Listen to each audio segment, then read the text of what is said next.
মিলনের পরে নারীরা উঠে দাঁড়ালে কিছুক্ষণ পরপরই তরল বাইরে বেরিয়ে আসতে থাকে।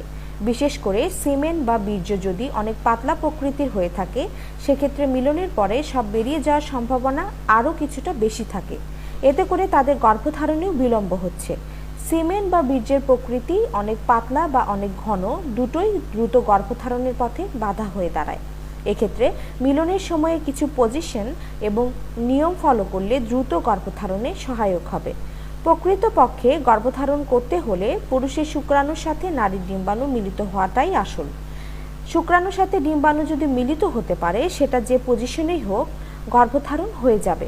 তবে মিলনের পজিশনও দ্রুত গর্ভধারণে হেল্প করে। বিশেষ করে বীর্যের প্রকৃতি যদি অনেক তরল বা অনেক ঘন হয়, অথবা বীর্যের অ্যানালাইসিস রিপোর্টে যদি এর গতি, গঠন বা সংখ্যায় কোনো সমস্যা থাকে সেক্ষেত্রে। এ কারণে আজকে আমরা আলোচনা করব কোন পজিশনে মিলন করলে শুক্রাণু দ্রুত জরায়ুতে প্রবেশ করতে পারবে। জানতে হলে মাম্মি কেয়ারের সাথেই থাকুন। মিলনের সময়ে সবচেয়ে কার্যকরী পজিশন সেটি যেটিতে ডিপ পেনিট্রেশন হয়, যাতে মিলনের পরে পুরুষের শুক্রাণু জরায়ুর খুব কাছাকাছিতে বের হতে পারে। এক্ষেত্রে প্রথমেই সবথেকে কার্যকরী পজিশন হলো মিশনারি পজিশন, অর্থাৎ পুরুষ উপরে নারী নিচে থাকবে। এই পজিশনে ডিপ পেনিট্রেশন হয় এবং জরায়ু মুখের খুব কাছাকাছি তরল বের হতে পারে।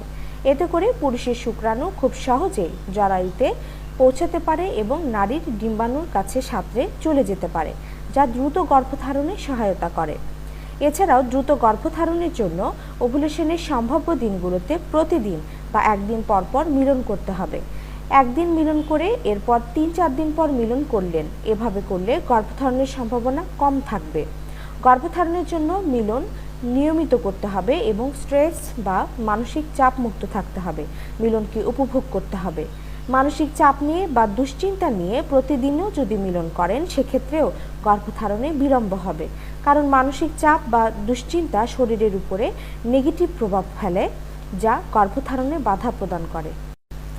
শুক্রাণু যাতে দ্রুত জরায়ুতে পৌঁছাতে পারে, সেজন্য মিলনের পরে আপনি আরও কিছু টিপস ফলো করতে পারেন। 1. মিলনের পরে সাথে সাথে উঠে গিয়ে ক্লিন করবেন না, বরং মিলনের পরে কোমরের নিচে পাতলা বালিশ দিয়ে কমপক্ষে 15 থেকে 20 মিনিট শুয়ে থাকুন। এছাড়াও লেগ আপ দি ওয়াল পজিশন, অর্থাৎ শুয়ে থেকে পা দুটো খাড়াভাবে ওয়ালে রেখে 5 থেকে 10 মিনিট পর্যন্ত এভাবে থাকুন। এতে করে আপনার সার্ভিক্স বা জরায়ু মুখ এদিকে ওদিকে হেলে না থেকে যোনিদ্বার বরাবর থাকবে এবং শুক্রাণু সহজেই সার্ভিক্সের ছিদ্র পথে প্রবেশ করতে পারবে। 2.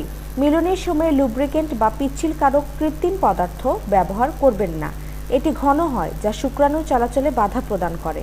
এর পরিবর্তে ন্যাচারাল পিচ্ছিলকারক পদার্থ যেমন অলিভ অয়েল, নারিকেল তেল বা থুতু ব্যবহার করতে পারেন। 3. আপনার গর্ভধারণের সম্ভাবনাকে আরও বাড়ানোর জন্য দারচিনি ও কালোজিরার খুবই কার্যকরী একটি পানীয় মাত্র 3 মাস নিয়ম মেনে পান করুন।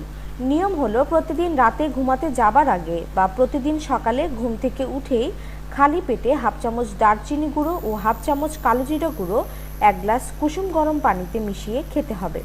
1 চামচ মধু মেশাতে পারলে আরও ভালো। এটি টানা 3 মাস খেতে হবে।